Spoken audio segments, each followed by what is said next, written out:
नमस्कार, मैं Mayank Porwal 5 PM with Mayank Porwal show में आपका हार्दिक स्वागत है। आज का जो टॉपिक है वो जुड़ा हुआ है हेल्दी मैरिज से। Healthy marriage. अब आप लोग सोचेंगे कि हम तो होलिस्टिक हेल्थ के लोग हैं, हम ये शादी की बात क्यों करने लगे, मैरिज का हेल्थ से क्या संबंध है। देखिए, कहीं ना कहीं मैरिज का डायरेक्टली हमारी हेल्थ से बहुत संबंध है। जो शादीशुदा लोग हैं वो समझेंगे, या शादीशुदा नहीं है उनके लिए भी है। कहीं ना कहीं परिवार जो होता है वो, जब एक शादीशुदा जोड़ा मतलब पति पत्नी है, चाहे वो नए शादीशुदा हो, पुराने हो, बच्चे वाले हो, बिना बच्चे वाले हो, या वो अपने भाई के साथ रह रहे हो, परिवार में रह रहे हो, अगर उनका जीवन अच्छा चलेगा वो तभी चलेगा जब उनका तालमेल अच्छा होगा, तारतम्य अच्छा होगा, और उनका परिवार भी तभी अच्छा होगा। क्योंकि अगर कहीं कलह हो रही है तो आपके परिवार में जो दूसरे लोग हैं वो भी खुश नहीं रहेंगे, आप खुद भी खुश नहीं होगे। क्योंकि कलह कलेश, गृह कलेश, इन सब के बाद आपका फिजिकल तो डिस्टर्ब हो गई, मेंटल आप बहुत डिस्टर्ब हो जाओगे। लोगों का खाने पीने में मन नहीं लगता, लोगों की तमाम दिक्कतें सामने आती हैं। और अभी जो कोरोना टाइम में क्या हुआ कि लोग बहुत ज्यादा साथ रहे, उससे दिक्कतें कुछ ज्यादा आने लगी। और ऐसी आदत नहीं होती लोगों को, सैटरडे संडे मिलते हैं नौकरी पे सब लोगों को, जैसा भी है ऐसे कई चीजें आई सामने। तो उसकी वजह से हमने सोचा कि जो हम पावर ऑफ पॉजिटिविटी कल का सेशन गया वो इसीलिए था कि लोग अपना समझें और चीजें सुधारें। और पिछले कई दिनों से हम लोग इसी पे काम कर रहे हैं कि कैसे आप अपने परिवार को ठीक रखें, अपनी हेल्थ भी ठीक रखें। इसीलिए एस्ट्रोलॉजी के हमने वो सेशन करे कि आप परिवार को साथ रख के अपने ग्रह सुधार सकते हैं। वो भी इसीलिए था कि लोग परिवार को जोड़े अपने साथ। क्योंकि अभी परिवार बहुत पास रह रहे हैं लोगों के ना, कि लोग घरों में एक साथ रह रहे हैं। जो इतना टाइम नहीं मिलता था जिनको एक साथ बिताने का, वो बहुत ज्यादा मिल रहा है। अब तो फिर लॉकडाउन काफी खुल गया है तो चीजें सुधर रही हैं, और साथ रह के चीजें सुधरनी चाहिए। ऐसा नहीं होना चाहिए कि आप अलग हो जाएं तो सुधरें। एक साथ कैसे रहेंगे, खुश कैसे रहेंगे, और अपने परिवार को, अपने शादीशुदा जीवन को कैसे अच्छा बनाएंगे, वो आपकी हेल्थ से कैसे कनेक्टेड है, इस पे बात करने के लिए हमारे साथ जुड़ेंगे आचार्य दीपक शर्मा और डॉक्टर अजय जोशी जी। चलिए, हम बहुत ज्यादा नहीं बोलेंगे, हम सीधे अपने स्पीकर्स को, जो ज्ञानी लोग हैं, उन्हें इनवाइट करते हैं। जी। नमस्कार। शादी शादीशुदा हेल्थ कैसे ठीक रहेगी, इस पे आज बात होगी। चलिए, सबसे पहले तो आज इससे पहले अच्छा दीपिका शर्मा, हमें आप बताएं कि कैसे सब ठीक रखना है। डॉक्टर अजय जोशी से मैं चाहूंगा कि थोड़ा सा क्यों ये जरूरी हो गया था टॉपिक, इस पे बात करेंगे, फिर आप अपना जो बताना चाहेंगे वो बताइए। जी जी सर। सबसे पहले तो जो आज का विषय है ना, क्योंकि जी शुरुआत होती है परिवार से। क्योंकि आप कितने बिल्कुल। भी आर्थिक रूप से समर्थ हो, शारीरिक रूप से समर्थ हो, यदि आपका परिवार स्वस्थ नहीं है तो स्वस्थ होने का जी मतलब नहीं कि अस्पताल में भर्ती है।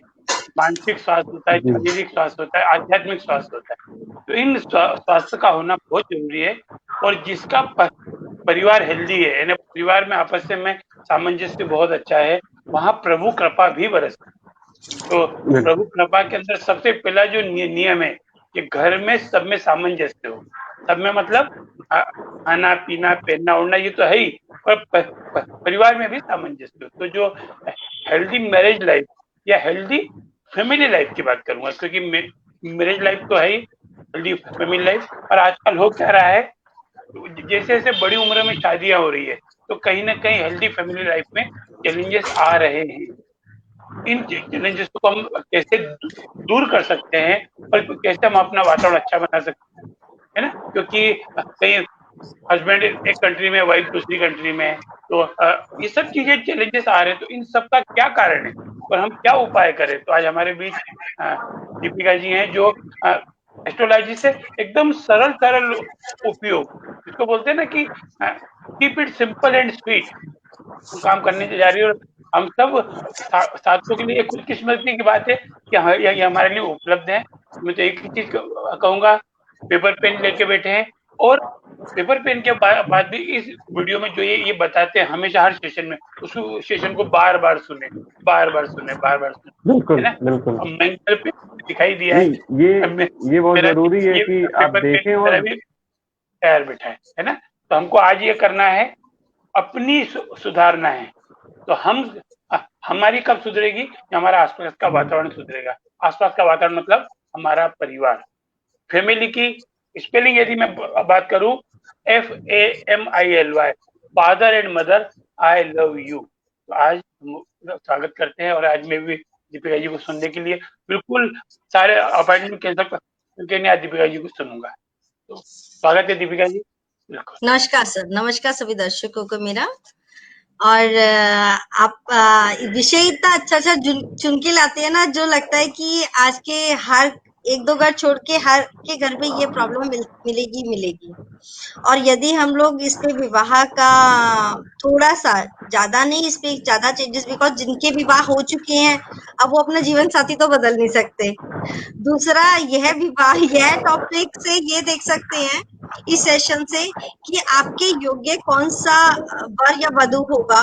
आप यह चुन सकने में आपको थोड़ी सी हेल्प मिल जाएगी, बिकॉज ये एक हम जो भी करते हैं ये एजुकेशन के हिसाब से करवाते हैं कि आप अपनी कुंडली देख के स्वयं जाने कि आपका जीवन साथी कैसा होगा, और हम उस जीवन साथी उसका नेचर कैसा होगा, या हमारा नेचर उसके प्रति कैसा है, या हमारे उसके साथ संबंध कैसे होंगे, और हम क्या चेंजेस कर सकते हैं। ज्यादा नहीं कर सकेंगे, मैं आपको फ्रेंकली बताती हूँ कि ज्यादा नहीं कर सकते, मगर आपको एक सेटिस्फेक्शन हो जाएगी कि भगवान ने मेरे जो स्पाउस है उसको ये नेचर देके किया है, और आप उसको एटलीस्ट कैसे बैलेंस करें अपना नेचर उनके साथ में, यह करना आ जाता है। कुंडली देखने से यही सबसे बेस्ट पार्ट यही है कि आप जितना एक व्यक्ति को, जैसे आपके साथ में जो रहता है आप उसको उतना नहीं जान सकते। आप जब कुंडली देख लेंगे तब आप बोलेंगे कि सच में ये व्यक्ति ऐसा ही है, अच्छा इसको ये चीज अच्छी नहीं लगती है, यह चीज अच्छी लगती है, तो क्यों लगती है, और क्या चेंजेस करके अपनी लाइफ को, बैडेड लाइफ को बेटर कर सकते हैं। बेटर करने का सब ऑप्शंस होता है, ऐसा कुछ भी नहीं है ज्योतिष में या हमारी लाइफ के अंदर कि हम जो विवाह संबंधी प्रॉब्लम्स है उसको नहीं बदल सकते। सबसे पहले मैं आपको एक छोटा सा स्क्रीन शेयर कर देती हूँ। सबसे अच्छा जो विवाह माना जाता है वह श्री राम जी का है। इसका तो आज के टाइम पे कहते हैं, वैसे कलयुग है तो क्या कहें कि आज के टाइम पे ना श्री राम जैसा पति मिलते हैं, ना माँ सीता जैसा औरतों में धैर्य है। यदि वह हो जाए तो लाइफ में कभी कोई प्रॉब्लम होगी ही नहीं, बिकॉज इनकी लाइफ से हमें बहुत सारे एग्जाम्पल्स मिलते हैं, हमें सीखना चाहिए। ऐसा नहीं है कि सब सुख सुविधाएं होने के बावजूद भी दोनों के प्यार में कभी कोई कमी नहीं आई। चाहती तो माँ सीता, जब माँ श्री रामचंद्र जी को वनवास हुआ तो वह आराम से अपने राज में रह सकती थी, क्योंकि वनवास श्री राम जी के लिए था, माँ सीता के लिए नहीं आया था। मगर उन्होंने बोला कि नहीं, मैं मेरे पति जहां रहेंगे मैं उन्हीं के साथ रहूंगी। उन्होंने अपनी जो पत्नी धर्म है वह बहुत बेखूबी से निभाया, यानी वो हर औरतों के लिए, हर लड़की के लिए एक आदर्श बनी है। तभी आज उनको माँ सीता कहा जाता है, और माँ सीता जैसा धैर्य का एग्जाम्पल दिया जाता है कि माँ सीता जैसा धैर्य यदि किसी में हो तो उनका जो वैवाहिक जीवन है वह बहुत अच्छा सा रहेगा। अब मैं अपने सेशन पे आती हूँ, एक मिनट।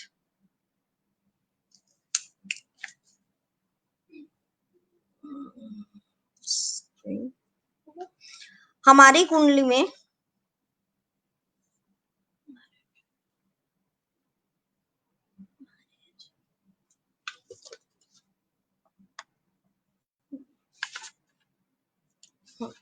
यह है काल पुरुष की कुंडली। ज्योतिष में काल पुरुष की कुंडली मेष लगन से होती है, जहां ये 1 नंबर लिखा हुआ है। ये 1 नंबर मेष लगन है, और दूसरा वृषभ, यह हम खुद होते हैं। भगवान ने जो बनाया हुआ है यह एक व्यक्ति के लिए स्वयं का है, और जो उसके सामने जो 7 नंबर लिखा है यह उसके स्पाउस का है, पति या पत्नी का जिसको हम कहते हैं वह है। इसका अर्थ यह होता है, आप ये देखेंगे जो ये राशियां हैं यह एक दूसरे के प्रति बिल्कुल अपोजिट ही है।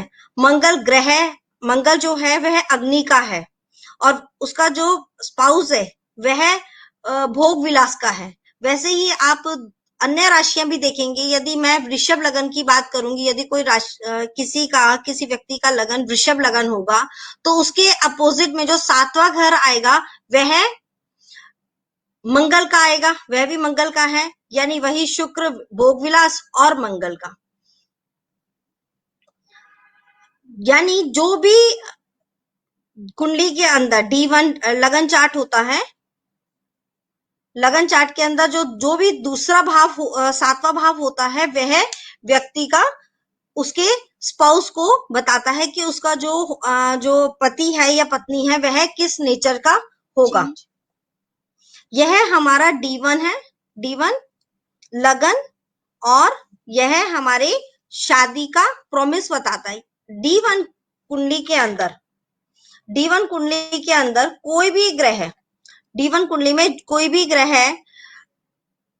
अपना फल देगा या नहीं देगा, वह उसका जो प्रॉमिस पूरा वह हमें D9 से पता चलेगा। जैसे हम एग्जांपल लेते हैं, यहाँ पे इस कुंडली के अंदर ये वृषभ राशि की कुंडली है और उसके सामने आठवीं राशि है जो जिसका स्वामी होता है मंगल। हमें शादी के लिए क्या देखना होगा? हमें शादी के लिए फर्स्ट तो दशा आनी चाहिए कि शादी की दशा आनी चाहिए। शादी की दशा जो हमारे बृहद पराशर होरा शास्त्र के अंदर कही गई है, वह कहा जाता है जब लगन की दशा आएगी। लगन की दशा हुई आपकी जो लगन में बैठे ग्रहों की दशा, या लग्नेश की दशा, जैसे अभी मैंने इसका 2 नंबर का बताया शुक्र, उसकी दशा, या लगन में बैठे ग्रह की दशा आएगी। और 7वां भाव यही जहाँ पे 8 नंबर लिखा था, यानी इसका जो स्वामी मंगल है, इसकी दशा जब होगी।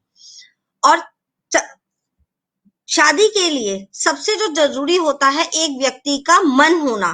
पहले तो व्यक्ति का जब मन होगा कि मेरे को शादी करनी है या नहीं करनी, उसके लिए चंद्रमा अच्छी स्थिति में होना चाहिए। क्योंकि आप कोई भी निर्णय यदि लाइफ का लेते हैं, सबसे ज्यादा जरूरी होता है कि आपका मन उस काम को करने के लिए पूरा तरह प्रेरित होना चाहिए कि हाँ मुझे अब यह शादी करनी है। तो उसके लिए चंद्रमा की भी अच्छी स्थिति के अंदर होना चाहिए और चंद्रमा पीड़ित नहीं होना चाहिए। और चंद्रमा की दशा में भी विवाह होता है। और शुक्र की दशा स्वयं ही विवाह का कारक है। 7वां भाव जो है यह विवाह का मुख्य भाव है। 7वां भाव, ये वाला जो भाव है, ये विवाह का मुख्य भाव है। विवाह की संभावना हम इस भाव से देखते हैं कि विवाह होगा कि नहीं। जरूरी नहीं है कि हर व्यक्ति का विवाह होता ही है, कई व्यक्ति ऐसे भी होते हैं जिनका विवाह नहीं होता। यदि मुझे यह देखना है कि इस व्यक्ति का विवाह होगा कि नहीं होगा, पहले तो प्रॉमिस, यानी हमें प्रॉमिस देखना पड़ेगा कि इस व्यक्ति का विवाह होगा कि नहीं होगा।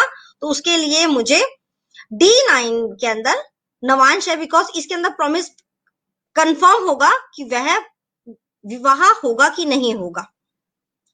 तो उसमें मुझे 7वां भाव देखना पड़ेगा कि 7वें भाव का की स्थिति क्या है। स्थिति हम कैसे देखेंगे? यदि 7वें भाव में पापी ग्रह बैठे हों तो विवाह में विलंब आएगा, या 7वें भाव के अंदर शुभ ग्रह होगा और लगन के अंदर भी शुभ ग्रह है तो विवाह जल्दी होगा और अच्छा भी होगा। साथ में विवाहिक सुख बहुत अच्छा मिलेगा। यदि विवाह 7वें भाव पे पापी ग्रहों की दृष्टि हुई, यानी दृष्टि का मतलब हमेशा बताती हूँ कि हर ग्रह की 7वीं दृष्टि है, मगर हमारे इधर कुछ ग्रह ऐसे हैं जिनको अलग दृष्टि भी दी गई है, जिसमें से शनि है। शनि की 3री दृष्टि आती है, 1 2 3, फिर 5वीं दृष्टि 7वीं दृष्टि आएगी, यह 7वीं दृष्टि आपकी इधर आ जाएगी। फिर 10वीं दृष्टि 8 9 10, यानी इस पे कोई भी शनि की दृष्टि नहीं आई।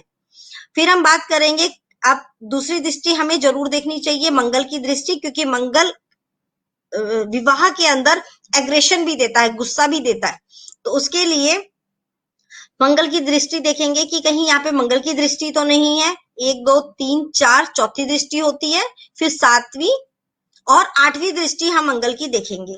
यदि मंगल की दृष्टि 7वें भाव के अंदर ना हो और लगन पे ना हो तो व्यक्ति का विवाह होगा। तो यह कुछ बेसिक है कि पहले हमें यह पता होना चाहिए कि विवाह होगा कि नहीं होगा। बाद में उस प्रॉमिस का कंफर्मेशन होने के बाद ही हम डिसाइड करेंगे कि विवाह कब होगा, और फिर उसके बाद डिसाइड करेंगे कि विवाह किस तरीके का होगा, यानी विवाह की जो क्वालिटी है वह कैसी रहेगी। अब हम बात करेंगे जो विवाह कौन कौन से ग्रह देते हैं। पहले हमें प्रॉमिस पूरा देख लिया कि प्रॉमिस, हाँ जी, विवाह इस कुंडली के अंदर विवाह की स्थिति सही है, विवाह पे कोई पापी ग्रह की दृष्टि नहीं है, पापी कोई ग्रह बैठा नहीं है, और कोई भी अशुभ स्थिति भी नहीं है जो विवाह नहीं करवाएगा। अब हम बात करेंगे 7वें भाव के स्वामी की। 7वें भाव का जो स्वामी है वह है मंगल। अब मंगल का यहाँ पे स्थिति D9, बिकॉज D9 क्या है, हमारा प्रॉमिस बताएगा कि वो प्रॉमिस पूरा होगा कि नहीं होगा, यानी ग्रह अच्छा है तो वह अच्छा फल देगा कि नहीं देगा, या बुरा है तो बुरा फल देगा कि नहीं देगा। यह जो कंफर्मेशन, यानी जो आपको चीजें वह मिलेगी कि नहीं मिलेगी, वह हम D9 में, जो हमारी इसको हिंदी में नवांश कुंडली भी कहते हैं, नवांश कुंडली में देखेंगे। यदि इसके अंदर मंगल की स्थिति खराब हुई तो विवाह में थोड़ी प्रॉब्लम आ सकती है कि इसमें जैसे मंगल है अष्टमेश होके बैठा है, मंगल की स्थिति यहाँ पे मंगल 8वें भाव के अंदर है, जो विवाह क्या 7th लॉर्ड क्या करेगा कि विवाह का जो रख रखाव है, कोई भी स्वामी उस भाव का रख रखाव करता है, यानी उसकी मेंटेनेंस, किसी भी भाव का, हर भाव का एक स्वामी होता है और हर भाव से हम कुछ ना कुछ देखते हैं। यदि मुझे शादी के लिए देखना है और स्पेशली इस कुंडी में देखना है तो मुझे यह देखना होगा कि जो 7वां भाव का जो स्वामी है शादी तो दे रहा है मगर उस शादी को मेंटेन कैसे करेगा, यानी उसका रख रखाव, यानी वो शादी चलेगी कैसे आगे जाके। तो यहाँ पे हम देखेंगे कि जो 7वें भाव का जो स्वामी था मंगल, वह आके 8वें भाव में बैठ गया। एक चीज ध्यान रखना, कोई भी ग्रह जब 6ठे, 8वें और 12वें भाव में जाता है तो वह उस भाव से संबंधित कोई ना कोई प्रॉब्लम देता है। यानी अब हम इस कुंडली की यदि बात करते हैं तो इस कुंडली में जो मंगल है वह 8वें भाव के अंदर चला गया, तो यहाँ पे जो ये सप्तमेश की जो स्थिति है वह खराब है, यानी विवाह में कहीं ना कहीं बाधा हमें दिखाई दे रही है कि वह उस शादी को बहुत अच्छा मेंटेन नहीं कर पाएगा, या जो शादी है वो बहुत अच्छी सुचारू रूप से नहीं हो पाएगी। अब हम बात करेंगे कि विवाह देता कौन सा है। हमारे इधर 9 ग्रह हैं, 9 ग्रहों में से हमें विवाह, हर ग्रह कुछ ना कुछ देता है, जैसे चंद्रमा मन का है, सूर्य आत्मा का है, मंगल भाई का है। तो विवाह की जब मैं बात करूंगी, विवाह के लिए विवाह का कारक जो है वह है शुक्र।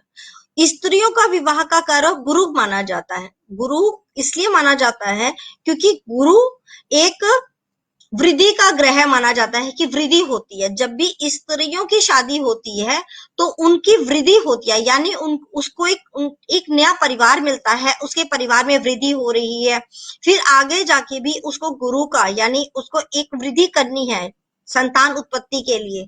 तो यह सब हम जब देखेंगे तो एक स्त्री के केस में उसके गुरु को हमें देखना होता है, और पुरुष के केस में यदि हमें पुरुष का देखना है कि शादी कैसी रहेगी तो उसके लिए मुझे शुक्र देखना होगा।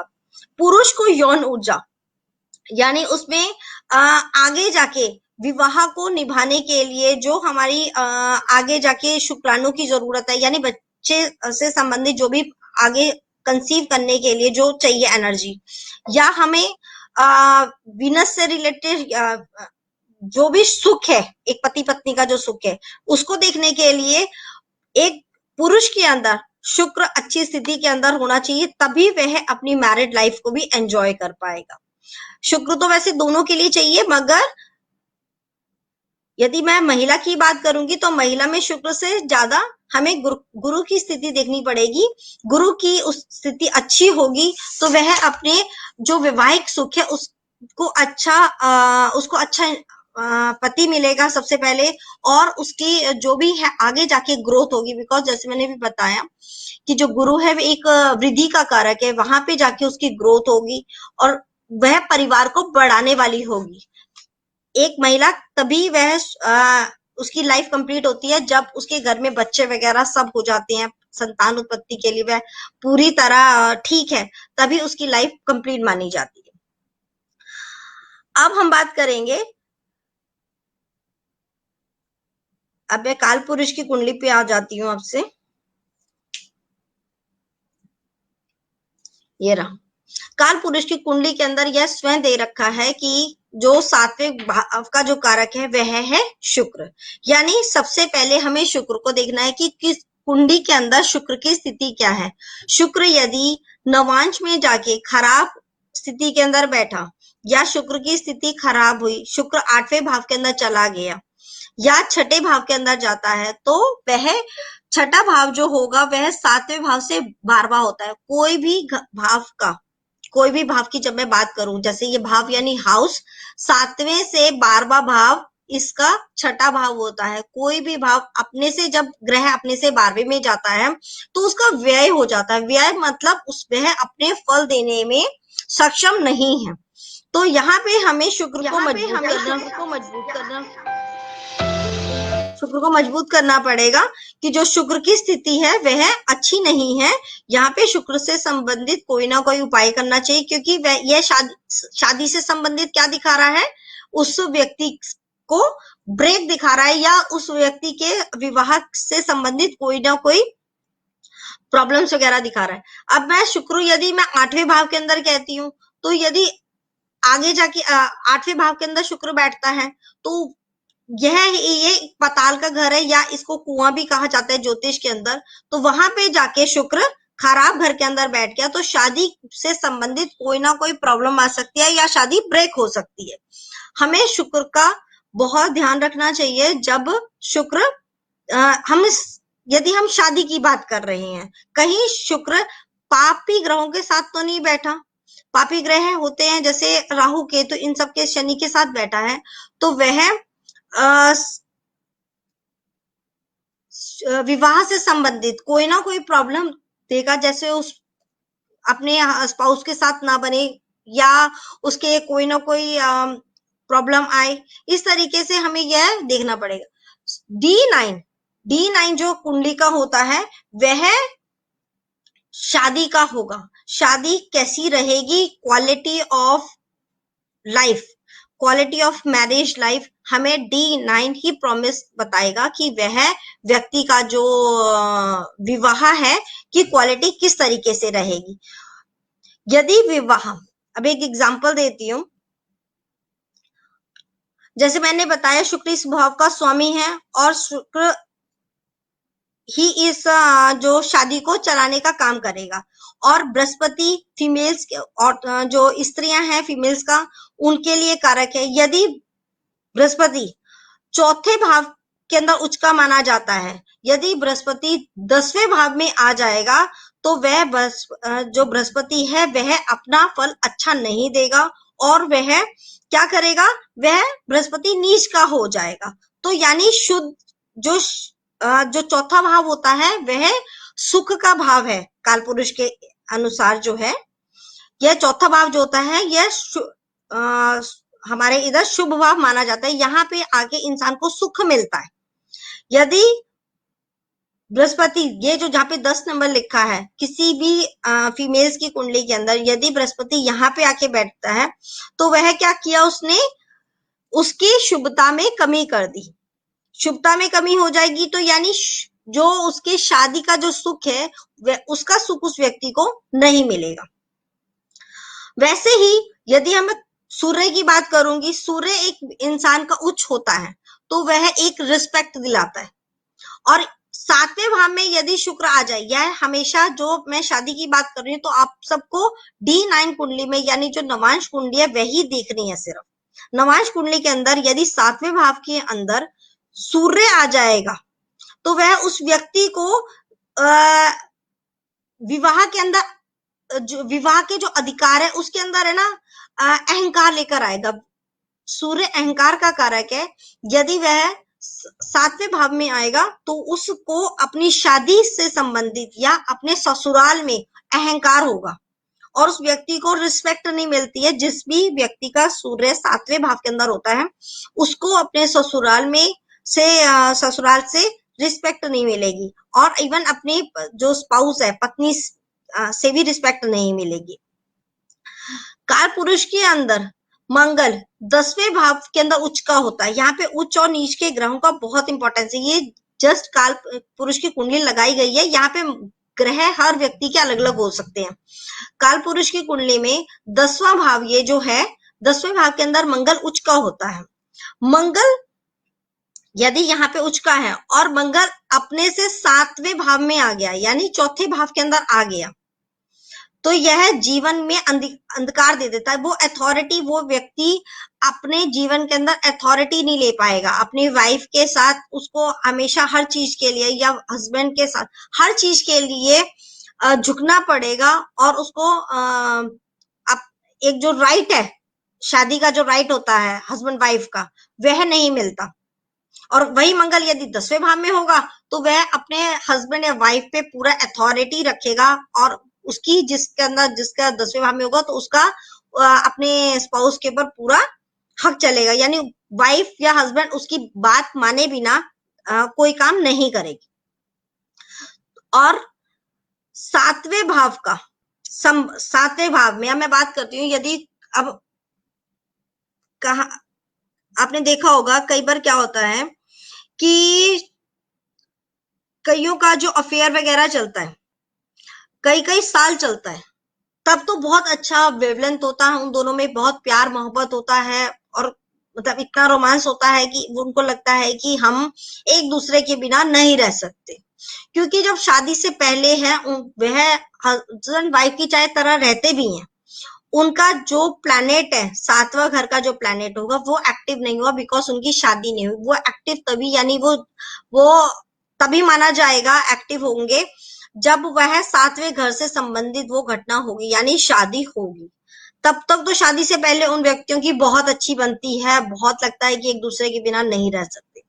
मगर जैसे ही उनकी शादी हो जाती है और उनका यदि 7वां घर पीड़ित होता है तो शादी के बाद ही इमीडिएटली आप देखेंगे कि खटपट होनी स्टार्ट हो जाती है और ऐसा लगता है कि वह व्यक्ति उस व्यक्ति को जो ओरिजिनल है उसको तो कईयों में सुनने में मिलता है कि यार ऐसा तो मुझे लगता है कि मैं तुम्हें जानता नहीं था या जानती नहीं थी।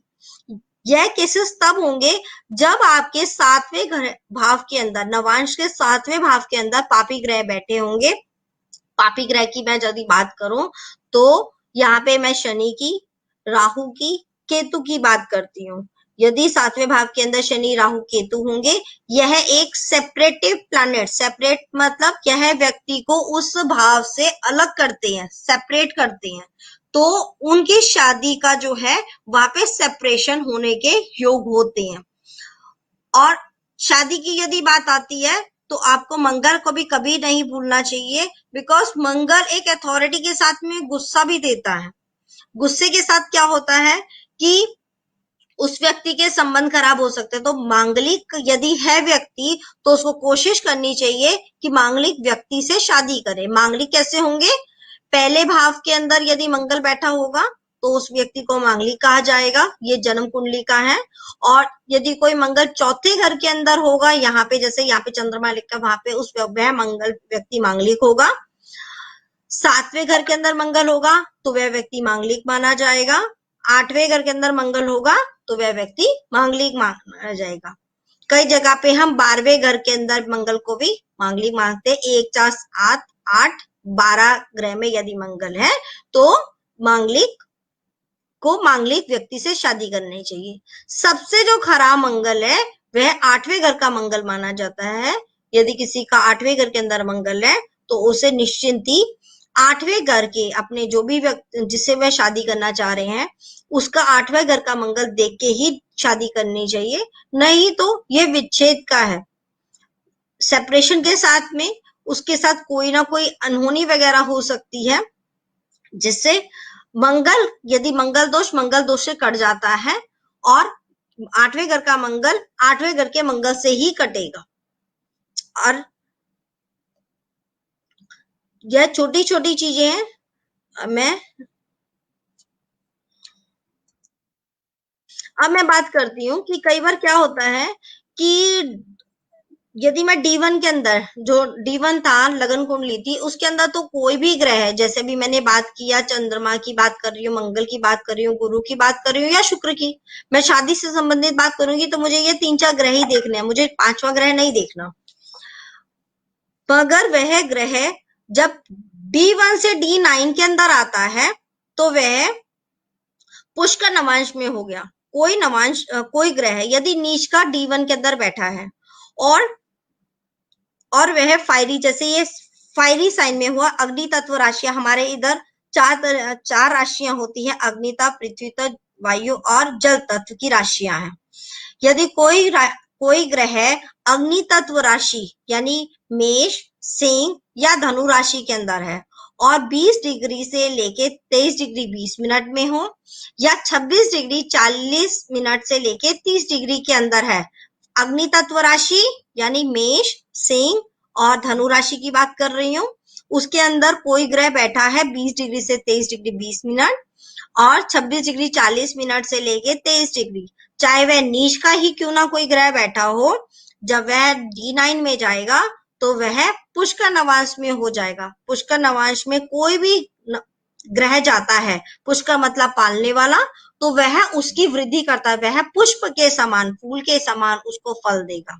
यानी हमें D1 देख के किसी की भी कुंडली का निर्धारण नहीं करना चाहिए कि इसके ग्रह नीच के बैठे हैं या उच्च के बैठे हैं। हो सकता है शुक्र नीच का बैठा हो और वह 1, 5, 9 के अंदर इन राशियों के अंदर होगा, तो वह D9 में जो उसकी शादी के लिए हम जो देखते हैं, वह आगे जाके वह पुष्कर नवांश के अंदर चला जाएगा। तो क्या होगा उस केस में कि शादी के कुछ समय, स्टार्टिंग के कुछ टाइम के अंदर उस व्यक्ति को शादी के अंदर विवाह संबंधित कोई ना कोई प्रॉब्लम आ सकती है, मगर आगे जाके उसकी जो जिंदगी होगी वह बहुत अच्छी होगी।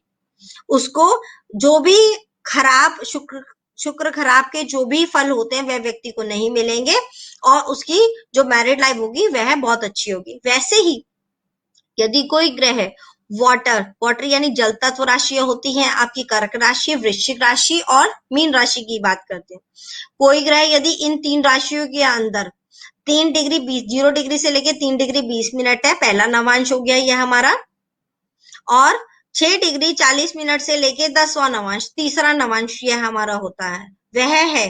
तो जब हम उसकी नवांश D9 में देखेंगे, D1 से D9 के अंदर जब हम चेक करेंगे तो वह ग्रह पुष्कर नवांश के अंदर चला गया, तो चाहे वह ग्रह नीच का बैठा हो, चाहे पाप कत्री में बैठा हो, चाहे अशुभ स्थिति के अंदर बैठा हो, तो वह उस व्यक्ति को पुष्कर नवांश यानी बहुत अच्छे फल देगा।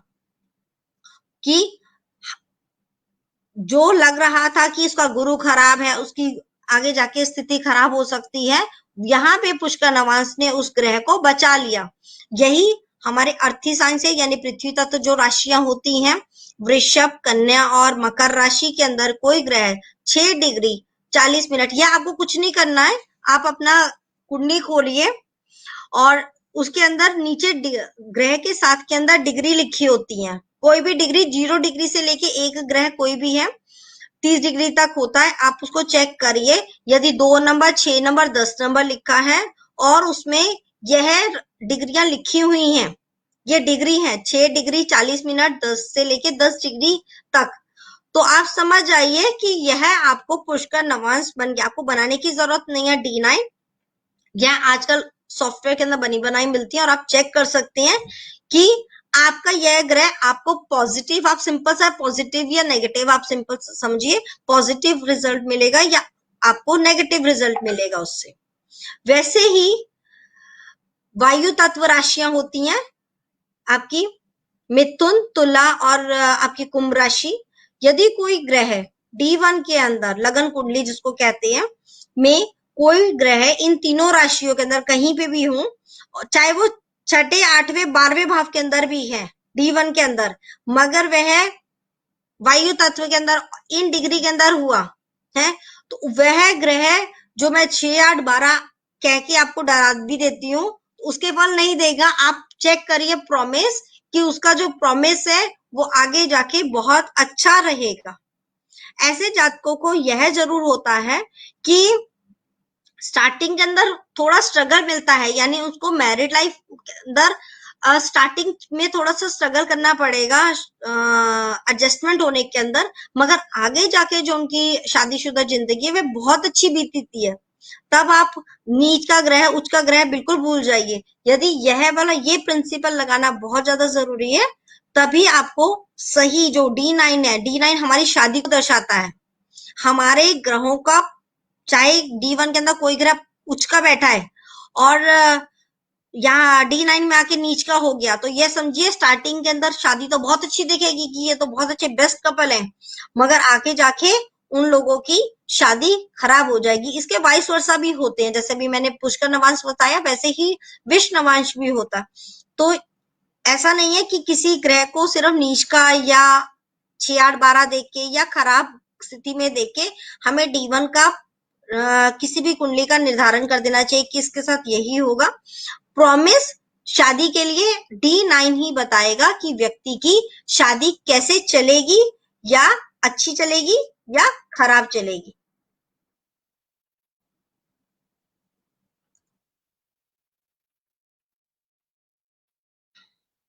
अब मैं आती हूँ फिर दोबारा से इसके अंदर। जैसे मैंने बताया कि मेष हमारे इधर है ना, कुछ ऋषि मुनियों ने मुझे लगता है कि कुछ ऐसी कैटेगरीज बना रखी हैं कि आप चेक कर सकते हैं कि कौन कौन से आप सिंपल सा यदि एक लगन देख के ही निर्धारण करना चाहते हैं कि कौन से लगन वालों की मैरिड लाइफ बहुत अच्छी रहती है या कौन से लगन वालों की मैरिड लाइफ खराब रहती है या उनमें थोड़ी सी एडजस्टमेंट के अंदर दिक्कत होती है, तो उनके छोटे से रूल्स हैं। जो मेष राशि, मंगल की जो राशियां हैं, मंगल की 2 ही राशियां हैं, जैसे एक है एरिस मेष राशि और एक है वृश्चिक राशि, ठीक है। इन लोगों की मैरिड लाइफ हम सारी कुंडलियों में कंपैरिजन करेंगे, इन लोगों की मैरिड लाइफ अच्छी रहती है। मेष और शुक्र, जो मंगल की और शुक्र की जो राशियां हैं, इन लोगों की नॉर्मल मैरिड लाइफ अच्छी मानी जाती है। उसका कारण यह है कि हमारे को शादी के लिए, स्पेशली शादी के लिए, ठीक है, एक एनर्जी की जरूरत होती है जो मंगल देता है, एक रोमांस की जरूरत होती है जो हमारे को शुक्र देता है। जब दोनों चीजें मिलते हैं तभी कोई व्यक्ति हेल्थ और वेल्थ दोनों से ही अपनी मैरिड लाइफ को एंजॉय कर सकता है। तो ये जनरल है कि यदि हमें कॉमन सिर्फ एक लगन देख के यदि निर्धारण करना है, तो आप देखेंगे मंगल की जो दोनों राशियां थी, मेष और वृश्चिक राशि, और वृषभ और तुला राशियों की जो मैरिड लाइफ होती है वह कंपैरेटिव टू अदर लगना अच्छी होती है। उसका भी दूसरा एग्जांपल्स भी बताती हूँ। अब मैं बात करती हूँ, सपोज मैं 3 नंबर को अपना लगन मानती हूँ। 3 नंबर हो गया मिथुन राशि। मिथुन राशि का जो स्वामी होता है वह होता है बुध। उसके अपोजिट में बुध एक चेला है, ठीक है। उसके अपोजिट में यदि उसके स्पाउस का आएगा, जो पति या पत्नी जो भी उसका लगन आएगा, वह आएगा 9 नंबर का, वह गुरु की राशि है। वैसे ही आप बुध की दूसरी राशि भी देखेंगे, यह दूसरी राशि आती है कन्या राशि, उसके सामने भी गुरु की ही राशि आएगी। गुरु और चेला एक दूसरे के कभी भी बराबर नहीं बन सकते। गुरु की राशि जब भी आएगी लगन के अंदर, वह अपने सामने स्पाउस को हमेशा अपने से छोटा ही मानता है। ये आप जर्नल चेक करिए, ये हमारी तो रिसर्च होती है कि हम लोगों ने रिसर्च की हुई है, मगर आप जर्नल चेक करिए, हमेशा जो भी बुध के यदि लगन मिलेंगे तो वह अपने जो स्पाउस के सामने उनकी बातों में मान जाते हैं, एग्री हो जाते हैं, वो ज्यादा आर्गुमेंट्स वगैरह नहीं करने वाले थे। मगर हम इसके अपोजिट करते हैं, यदि 9 नंबर की राशि या मीन राशि आती है तो उनको अपने स्पाउस के सामने झुकना में दिक्कत होती है। इसके अंदर हम काफी सारे केसेस भी सॉल्व कर देते हैं। यदि हमारे पास कोई भी व्यक्ति आता है और वह उसकी कुंडली बनाते हैं कि ऐसे ऐसे करके हमारी मैरिड लाइफ के अंदर यदि दिक्कत चल रही है, तो हम चेक कर सकते हैं कि यदि उनमें से किसी की राशि यदि कन्या राशि का लगन बना, तो हमें यह पता होगा कि हमारे को समझाना किसको है, कन्या वाले को समझाना है या आपका मीन राशि वाले को समझाना है। तो नेचुरली है कन्या राशि वाला व्यक्ति ही समझेगा, क्योंकि वो चेला है। गुरु कभी भी चेला नहीं ढूंढता है। चेले अपने आप बहुत सारे, एक गुरु होता है उसके कई सारे चेले होते हैं, मगर चेला हमेशा लाइमलाइट में रहना चाहता है, गुरु के साथ साथ में रहना चाहता है कि वह गुरु के बिना उसकी आइडेंटिटी नहीं है। तो हमें हमेशा जो होगा, क्या नाम है, बुद्ध के लगन वाले होंगे, हमें उन्हें ही समझाना चाहिए कि वैसे भी आप इनके बिना नहीं रह सकते। आप उनसे पूछ के भी देखेंगे तो वो खुद बोलेंगे कि नहीं, सच में अंदर से बहुत ज्यादा अटैचमेंट है, नहीं रह सकते। ऐसा ही स्टेटमेंट आपको जनरल मिलेगा।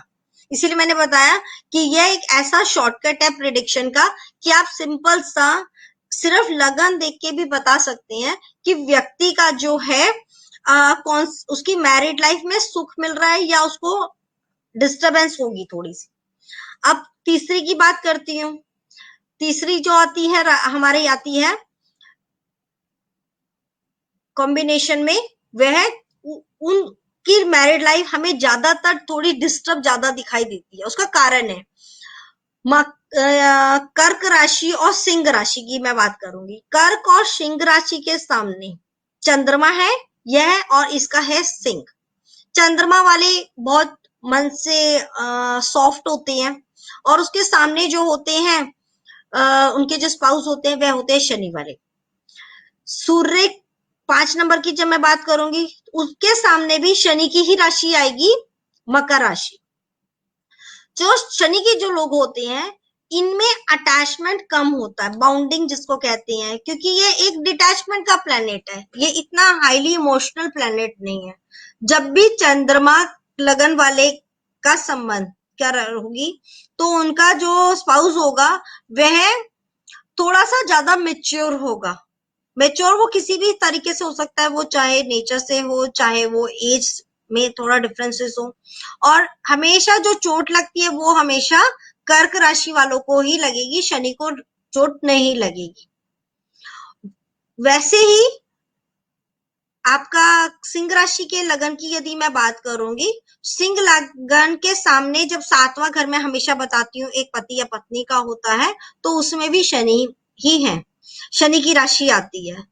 तब भी जो उन दोनों का यहाँ पे चंद्रमा तो थोड़ा दब जाता है, सूर्य और शनि हमेशा एक दूसरे के एंटी रहते हैं, 36 का आंकड़ा जिसको कहा जाता है। तो ऐसे लोगों का जो कर्क लगन और सिंह राशि के लगन वालों को ज्यादातर अपनी मैरिड लाइफ के अंदर एडजस्टमेंट के अंदर बहुत ज्यादा दिक्कत आती है। ये एक मोटा मोटा है, सिंपल सा, आपको जस्ट आप सिर्फ एक कुंडली देख के ही आइडिया लगा सकते हैं कि इनकी मैरिड लाइफ कैसी रहेगी। बाकी का हम जो भी फाइनल डिसीजन करेंगे वह डिसीजन ग्रहों का होता है कि कोई ग्रह, क्योंकि जैसे हम अष्टकुंड मिलान करते हैं, अष्टकुंड मिलान में 36 होते हैं, मगर जो हम जैसे मेरा अपना तरीका है, मैं ग्रह टू ग्रह मैत्री देखती हूँ कि एक व्यक्ति का जो स्पाउस है, एक लड़का लड़की का यदि मेरे पास कुंडली आती है और मुझे यह देखना है कि उस व्यक्ति का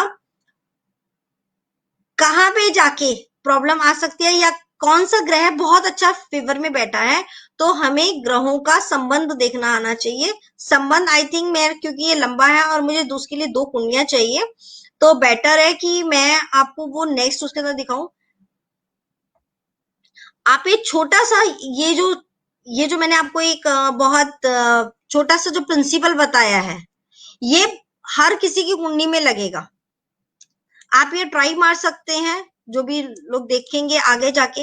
ये इतना सिंपल सा फंडा है, सिर्फ लगन को देख के आप ट्राई करिए, शुक्र को देख के आप पता लगाइए कि शुक्र की स्थिति कहाँ पे कैसे भाव के अंदर है। यह जो आपने देखना है, यह नवांश के अंदर देखना है।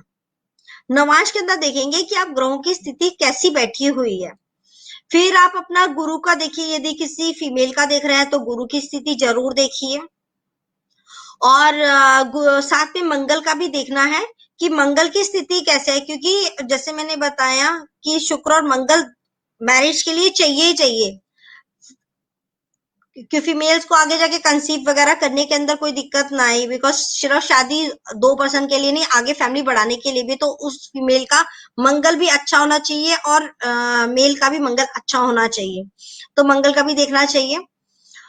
और 12वां घर जो हमारा बेडरूम का माना जाता है, 12वें घर के अंदर हमें यह देखना चाहिए कि कहीं वो किसी पीड़ित अवस्था में तो नहीं है, वहां पे कहीं राहु केतु या शनि का तो नहीं है। केतु का फिर भी इतना नहीं है, क्योंकि केतु एक टाइम पे एक एज के बाद व्यक्ति को रिलीजियस बना देगा, मगर यदि राहु और शनि हुआ तो उन लोगों की कुंडली में आप ज्यादातर देखेंगे कि वो नॉर्मल वैसे तो ठीक रहते हैं, मगर जैसे ही बेडरूम में जाते हैं तो उनका वहां पे बेडरूम में जाके कुछ ना कुछ झगड़ा वगड़ा या इस तरीके से कोई टॉपिक छिड़ जाता है कि उन दोनों में डिफरेंसेस आने लग जाते हैं। यहाँ पे आके यदि वहां पे है, यदि किसी का 12वें घर यदि पीड़ित है और बाकी के ग्रह सही हैं, तो उन लोगों को अपनी साउथ ईस्ट डायरेक्शन जरूर चेक करनी चाहिए कि साउथ ईस्ट डायरेक्शन में क्या वास्तु दोष है, उस वास्तु दोष को भी साथ में जरूर ठीक करें। और फीमेल्स के लिए हमेशा बोलूंगी कि वह गुरु की पूजा करते रहें, अपना गुरु को स्ट्रॉन्ग करना चाहिए फीमेल्स के लिए। और मेल्स के लिए शुक्र का कुछ ना कुछ, यदि शुक्र पीड़ित अवस्था के अंदर है तो शुक्र का दान वगैरह करें, शुक्र अच्छा है तो उसे संबंधित कोई ना कोई काम करते रहना चाहिए, या अपने शुक्र को अच्छा करने के लिए सबसे अच्छा है कि लक्ष्मी नारायण की पूजा करिए, कम से कम एक पूर्णिमाशी पे भी तो कर ही लेनी चाहिए। ये तो वैसे ही बहुत अच्छा होता है वैवाहिक सुख वगैरह इन सब के लिए, गुरु की सुख शांति के लिए पूर्णमाशी पे लक्ष्मी नारायण की जो पूजा होती है वह करिए, सत्यनारायण कथा कर लीजिए। बाकी का जो गुण मिलान है मैं नेक्स्ट उसके अंदर बताऊंगी कि दोनों कुंडलियों में हमें अष्टकूट मिलान वैसा नहीं करना है कि गण कैसे हैं या नाड़ी दोष है कि नहीं। यहाँ पे एक थोड़ा डिफरेंट तरीका होगा कि उन दोनों की म्यूचुअल अंडरस्टैंडिंग किस तरीके की है, उन दोनों के विचार कितने मिलेंगे कि नहीं मिलेंगे। यदि मेरे को एनर्जी लेवल देखनी है तो शुक्र से कितना पे संबंध है, यानी ये ग्रह एक दूसरे से साथ में भी बैठा है। कोई भी ग्रह जब अपने से छठे में बैठा होता है तो हमें जैसे सपोज मैं एग्जांपल देती हूँ, यहाँ पे मेष है, मेष राशि है, यहाँ पे मेष राशि का संबंध यदि 6 नंबर जहाँ पे लिखा है वहां पे किसी लड़की का, ये लड़के की कुंडली है और लड़की की कुंडली खोलते हैं, लड़के की कुंडली खोलते हैं तो उसका मंगल यदि यहाँ पे आ गया छठे, जहाँ पे छठी राशि लिखी है, तो हम काउंट करेंगे मंगल 1 2 3 4 5 6, ठीक है। लड़की के मंगल से लड़के का मंगल छठे में है, और आप यहां से अब हम काउंट करते 1 2 3 4 5 6 7 8, ये 6 8 का राष्ट्र कहते हैं, 6 8 का संबंध बन गया। छठा और 8वें का संबंध, कोई भी ग्रह अपने से छठे और 6 8 के अंदर बैठा होता है, उससे संबंधित उस व्यक्ति को प्रॉब्लम होगी ही होगी, क्योंकि वह शत्रु का ग्रह है, शत्रु भाव होता है छठा भाव, तो उस व्यक्ति का वह शत्रु होगा, यानी शत्रु होगा या उससे उसका कोई ना कोई लड़ाई झगड़ा होगा, या उन दोनों में, बिकॉज मंगल का देख रही हो तो मंगल में आप लड़ाई झगड़ा ही देख सकते हैं, एग्रेशन देख सकते हैं, इतना ज्यादा होगा। और वही मंगल यदि अपने से चौथे के अंदर बैठ गया 1 2 3 4, यदि मंगल लड़की का मंगल यहाँ पे बैठा होता और लड़की का मंगल यहाँ पे है तो यह 4 10 का संबंध बनाएगा। 4 10 का संबंध कैसे है, ये मैंने 1 2 3 4 किया, यहाँ पे लड़के का मंगल बैठा था। अब यहाँ से हम काउंट करेंगे लड़की का मंगल कहाँ तक जाता है, लड़के की कुंडली से 1 2 3 4 5 6 7 8 9 10, यानी 4 10 का संबंध है। 4 10 का संबंध केंद्र का संबंध माना जाता है, यह शुभ संबंध है, इसको हम अच्छा मानेंगे। तो यह नेक्स्ट लेवल में सिखाऊंगी, नेक्स्ट पार्ट के अंदर, इसके अंदर, कि आपको मैत्री निकालनी जरूर आनी चाहिए कि उस व्यक्ति का ग्रह टू ग्रह, यानी कौन सा ग्रह से कौन से ग्रह तक क्या संबंध है, और उन दोनों की जो म्यूचुअल अंडरस्टैंडिंग है, या वेवलेंथ है, प्यार है, लव, रोमांस, ये सब, या उनकी आगे जाके मैरिड लाइफ कैसी रहेगी, या उनकी जो आगे सपोज वो मिलके बिजनेस करते हैं या जॉब करते हैं, वह कैसा रहेगा, उनका दोनों का फाइनेंस कैसे रहेगा, यह सब हम आगे जाके नेक्स्ट लेवल के अंदर देखेंगे कि वो कैसे काउंट करेंगे। और दोनों में से सबसे बड़ी बात है, यह पता होना चाहिए कि दोनों में से समझाना किसको है। जो समझाने वाला काम है, जो मैंने आपको बताया था गुरु चेले वाली बात है, तो हमेशा हमें चेले को समझाना है। यहाँ पे हमेशा चंद्रमा वाला ही समझेगा, शनि वाला व्यक्ति नहीं समझेगा। यहाँ पे सूर्य वाले को बोलेंगे, क्योंकि सूर्य वाला व्यक्ति में ज्यादा ईगो होगी, और ईगो ही उसकी शादी को खराब करने का काम करेगा। तो यहाँ पे सूर्य वाले व्यक्ति को समझाना है। तो यह हमारे को यह भी पता चल जाएगा कि किसकी कुंडली में क्या दोष है, और वह जो पारिवारिक मतभेद आ रहा है, तो उसका रीजन कौन हो सकता है, और कौन व्यक्ति उस शादी को बचाने के उपाय करने में सक्षम भी है। सक्षम भी तो होने चाहिए, उपाय तो हम बता रहे हैं, मगर आप कहेंगे हाँ जी मेरे को उपाय करना ही नहीं है। कोई व्यक्ति होता है कि नहीं जी मुझे साथ में रहना ही नहीं है। जब नहीं रहना तो हमें यह देखना होगा कि कौन दोनों में से कौन है जो अपनी शादी को बचाने के लिए थोड़ा सा एफर्ट्स करेगा। तो जो एफर्ट्स करेगा हमें रेमेडी उसी ही देनी है कि आप समझदार हैं, आप ये रेमेडी कर सकते हैं, आप करिए। यही विवाह में सबसे अच्छा है काउंसलिंग। ये एक काउंसलिंग का काम करेगा जिससे हम कई घर बचा सकते हैं। ये नेक्स्ट लेवल का है, बिकॉज ये मैंने तो बहुत छोटा सा ही बताया है अभी। नेक्स्ट उसके अंदर जरूर बताऊंगी कि आप इसको कैसे देख सकते हैं, और कौन सा व्यक्ति किन लोगों के लिए कौन सा शुभ होता है, या हमें ऐसा नहीं है कि कर्क वालों के लिए हमेशा ही खराब ही रहेगा। तो उसका तोड़ भी होते हैं कि हाँ ठीक है, यहाँ पे कर्क राशि है, खराब है, मगर हमें चंद्रमा की स्थिति और शनि की स्थिति यहाँ पे जरूर देखनी होगी कि उनकी स्थिति किस तरीके की है। हम उसके अनुसार भी हम उपाय कर सकते हैं, और बहुत अच्छी मैरिड लाइफ किसी की भी है, कर सकते हैं। Thank you.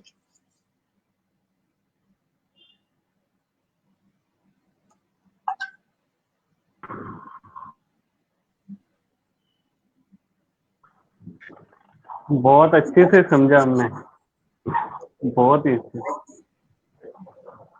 सर ये शादी का एक्चुअली टॉपिक है ना, इसको हम एक सेशन में पूरा तो कर नहीं सकते। शादी इतना बड़ा, शादी की तैयारियां करने के लिए इतने इतने महीने लगते हैं, तो शादी का टॉपिक एक दिन में कैसे कंप्लीट हो सकता है। इसीलिए मैंने उसको ब्रेक दिया है, नहीं तो ओवर हो जाएगा ज्यादा। चलिए वो तो हम नेक्स्ट सेशन जैसे आपकी अवेलेबिलिटी रहेगी उस हिसाब से रख सकते हैं, और दिक्कत नहीं है। लेकिन ये है कि हाँ, ये बात बिल्कुल सच है कि जब इतनी शादी की तैयारी और इतना सब कुछ करते हैं तो इसको समझने में भी मैं थोड़ा टाइम देना चाहिए, और इसको अच्छे से समझे तो जितना टाइम प्रिपेयर्ड है, जरूरी है उतना टाइम लगना चाहिए। जी सर। आज जो दीपिका जी ने सबसे अच्छी चीज जो बताई, सारी चीजें अच्छी थी, पर हमें सॉल्यूशन वही ढूंढना है जिसकी करने की इच्छा हो। ये बहुत अच्छा है, क्योंकि हम लोग क्या करते हैं, मार मार के मुसलमान बना रहे, नहीं उपाय करो उपाय। अरे उसकी इच्छा भी तो, क्योंकि सबसे बड़ा जो है उसका उपाय कब काम करता है, जब उसकी खुद की इच्छा हो, है ना। तो ये बहुत अच्छा है। और जोड़ी जो बनती है वो 2 से बनती है, और एक भी स्ट्रांग हुआ जोड़ी बन जाएगी, फिर दोनों मिलके संसार की गाड़ी बहुत खींच लेते हैं। और हम तो ये दुआ करते हैं कि हम हिंदुस्तान में रहते हैं और यहाँ की जोड़ियां स्वर्ग से बनकर रहते हैं। तो यहाँ और हम लोग हिंदुस्तान के लोग इसको ज्यादा मानते हैं ना। तो विदेशों की बात अलग है, क्योंकि वहाँ के संस्कार अलग है, वहाँ की समस्याएं अलग है, वहाँ के चैलेंजेस है ना। हम उनको जितनी मानसिक शांति हिंदुस्तान में है ना, शायद विश्व में। हम लोग किस्मत वाले कि हम लोग वैदिक परंपरा के अंदर है, जहाँ वैवाहिक जीवन को बहुत इम्पोर्टेंस है। यहाँ अगर पति पत्नी नहीं बन रही है, बना लो। जिनकी शादी नहीं हुई, शुरुआत में ही कुछ सामंजस्य बना लो। और हमेशा काउंसलिंग बहुत इम्पोर्टेंट है, पत्रिका से ज्यादा। अगर साथ बैठे तो समझ पा रहे तो जिंदगी बहुत आसान हो जाती है। दीपिका जी ने छोटे से प्रोग्राम में बहुत बड़ी बातें करते हैं, और मैं समझ सकता हूँ कि एक इतिहास को किताब में नहीं लिखा जा सकता। वैसे 1 घंटे में पूरा सेशन कंप्लीट हो नहीं सकता, फिर भी 1 घंटे में अनुवाद किए। और 1 घंटा नहीं, 1 मिनट काफी होता है आपकी लाइफ बदलने के लिए। आपने जो आज कुछ सुना है उसके उपाय को अपनाएं, है ना? और किसी भी होलिस्टिक हीलर से इसकी राय जरूर लें। ये हो गया है, अब क्या करो, या ये नहीं हो, इसके लिए क्या करो। सहायता फैला के मत जाना। लोग क्या करते हैं, पूरा कूड़ गोबर कर जाते हैं और बोलते हैं अब कुछ बताओ, है? तो हमेशा ध्यान रखना, समस्या का समाधान जितना जल्दी कर सके उतना जल्दी होगा। और यहाँ एक आचार्य हुए हैं तरुण सागर, वो बहुत अच्छा लिखते हैं, लड़ लेना, झगड़ लेना, पीट जाना, पीट देना, और बोलना चालना बंद मत करना, वरना सुलह के रास्ते बंद से। तो मैं पीटने पिटाने की बात नहीं कर रहा हूँ, वो तो क्योंकि अपन अहिंसावादी लोग हैं, पर बोलने के रास्ते बंद मत करना, क्योंकि ऐसा रास्ता है जो हमेशा बहुत बहुत अच्छा लगा। डॉक्टर मयंक जी का ये प्रयास बहुत बड़ा लगा क्यों मैं। जी बिल्कुल, और तालमेल और सामंजस्य बना रहे, इसीलिए सेशन हम लोग लगातार कर रहे हैं कि हर तरीके की हेल्थ सारे लोग, social health, moral health, emotional health, तो परिवार की हेल्थ भी सुधरे। तो परिवार सुधरेगा तभी हम समाज सुधार सकते हैं, स्वयं को अच्छा रख सकते हैं। तो आज के इस सेशन के लिए आप दोनों का मैं धन्यवाद करता हूँ, और जो लोग जुड़े हैं उनका भी बहुत धन्यवाद है, जो आगे इसको देखेंगे, बार बार देखें, समझें अच्छे से, और अपने जीवन को सुधारें, अपने जीवन को अच्छा बनाएं। मिलते हैं अगले सेशन में अगले किसी ऐसे जरूरी और जानकारी भरे टॉपिक के साथ। तब तक के लिए इजाजत दीजिए। नमस्कार। नमस्कार, थैंक यू।